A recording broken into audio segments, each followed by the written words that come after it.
Isang drug suspect ang nasa kote ng Bataan PNP matapos mahuli sa ikinasang bypass operation na nagresulta sa pagkakakumpiska ng mahigit kalahating milyong pisong halaga ng hinihinalang shabu.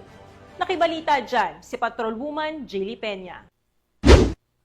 Arestado ang isang lalaki sa kinasang bypass operation ng operatiba ng Bataan PNP matapos makumpiska ang hinihinalang shabu na nagkakahalaga ng mahigit 500,000 pesos sa Sitio Libis, Barangay Bayan, Orani, Bataan.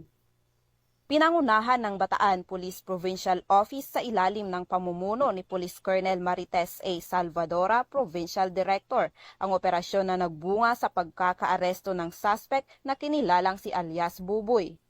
Naaktuhan itong nagbebenta ng isang maliit na pakete ng hinihinalang shabu sa isang pusher buyer ng pulisya kapalit ng 1,000 pisong markadong pera. Bukod sa biniling pakete, nakumpiska rin mula sa pag-iingat ng suspect ang 2 pang malalaking pakete ng hinihinalang shabu at 1 pang 1,000 pisong mark money.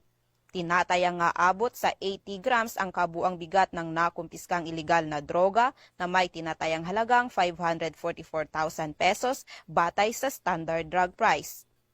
Isinagawa sa mismong lugar ng operasyon ang inventory at pagmamarka ng mga ebidensya. Nahaharap ngayon ang suspect sa kasong paglabag sa Section 5 at Section 11 ng RA 9165 o ang Comprehensive Dangerous Drugs Act of 2002 at kasalukuyang nasa kustodiya ng Orani Municipal Police Station para sa kaukulang dokumentasyon at disposisyon. Ang Bataan PNP ay walang tigil sa pagsasawata at pagpapaigting ng kampanya laban sa mga gumagamit at nagbebenta ng ilegal na droga para masiguro ang kaayusan sa kanilang nasasakupan.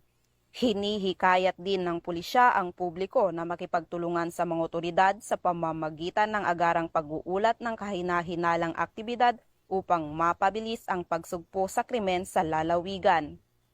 Mula dito sa Police Regional Office 3, ako ang inyong PNN Correspondent, Patrolwoman Jilly Advincula Peña, alagad ng batas, tagataguyod ng Balitang Pulis.